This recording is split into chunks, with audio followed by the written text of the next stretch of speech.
Hi everyone, it's Lisa and welcome to Make It Monday. Today is week 34 in my series on dynamic duos, where I'm teaching you two projects using the same product. Today it's my favorite and it's vintage. And I created this card and a duo that I think you're really going to like. Let me go ahead and show you how I created this card. I started with half a sheet of basic black cardstock and I folded it in half.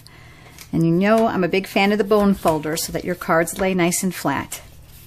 This is a quarter sheet of cherry cobbler cardstock, and this is cut 4 by 5 1/4. And this is a piece of very vanilla cardstock cut just a 1/4 inch smaller. But I'm going to do my stamping on here, and then I'm going to show you how I layered up the card.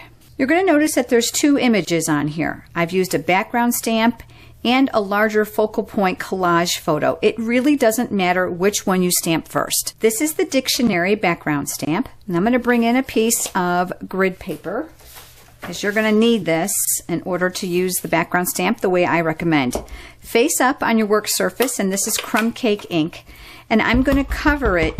Now if you're worried this is going to be too dark, you can actually reduce a layer of ink, and on this card for my sample I'm actually going to show you how I did that. Fold the grid paper over, give it just a quick rub, and then put your cardstock on, and then I'm going to fold the paper over it once again and then just rub.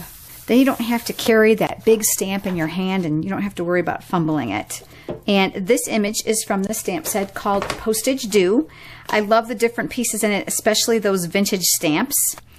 This is the Memento ink. It was designed for the blendabilities because it's water-based, but whenever I'm not coloring in an image, this is my go-to black ink pad because it cleans up so easily and leaves very little to no residue on your stamps. So I'm going to ink this up face up as well, and you're going to see I'm twisting it just a smidge to cover this. And the reason I do that is that this is a felt mounted pad, not like the other classic ink pads that we sell that are foam. I'm going to center this on here, and I am going to stamp and place. You're going to notice here that I stamped the word postcard.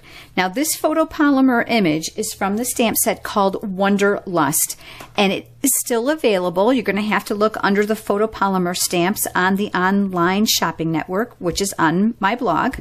I'm using the coordinating ink cherry cobbler and photopolymer. You gotta love it. Although it does get stained with the darker colors, certainly does not hurt the performance of the stamp. I'm going to turn my paper the opposite direction because I find it's easier for me to try to get it straight and press. So now we've got our postcard. Just to save time, I went ahead and I stamped the little postage stamp from the same stamp set, that's Postage Due, and I'm going to use the postage stamp punch to punch this out. I'm going to use the crumb cake ink again. So I'm going to hold it by the wedge, tap it in the ink pad, and I'm going to sponge around the edges to kind of age this. Now you can do the same thing on this piece as well.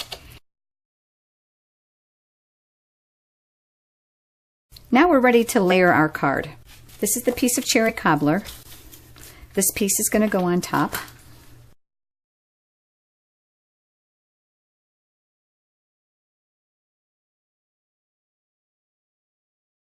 I'm going to use a couple dimensionals, and I'm going to stick this probably around here. Now you're going to notice on this card, my original, how I made this bow, and I'm going to show you how I did that. This is about 15 inches of the cherry cobbler seam binding, and I'm going to leave about 2 inches as a tail, and I'm just going back and forth. Listen, this is supposed to be abstract and vintagey and old. And then what I did is I used a piece of linen thread. This is about 6 inches. You can use a little bit more. And I wrapped it around here so that it ended up in the back, and then I tied it in a knot. And then I'm going to take my paper snips and I'm going to trim off those ends. Now I'm going to use a glue dot, and actually probably 2 glue dots just to make sure I got it where I want it, and I'm going to attach it down here near the bottom. Simple, huh? So this one wasn't sponged and this one is. Now let me show you the dynamic duo. I have a double-page scrapbook layout for you. Remember to go over to my blog. You can see the pictures of these layout in their full size, and you can click on them to make them larger. I love the Typeset Designer Series paper. Love it. Because it feels like old book pages. It's very, very thin, and I love the antique vintagey look of the papers. So just a quick cursory over here. This is designer paper. blank panel of cardstock, basic gray. I used a very vintage button and tied on a glue dot with some baker's twine. Did the exact same thing here that I've done with my card. And then down here at the bottom, you're going to notice that I've done a collage of stamping. And this is from the stamp set called Traveler. Okay, another stamp down here. We're going to head over to the second page of this layout. More designer paper. Now this is where I brought in the stamping that mimics my card. And instead of doing it on vanilla cardstock like I did on the card I just showed you, I actually used a piece of designer series paper. So I didn't have to use the background stamp, but I stamped the same collage image, same postcard, and you're going to notice a tiny piece of the cherry cobbler seam binding that's here.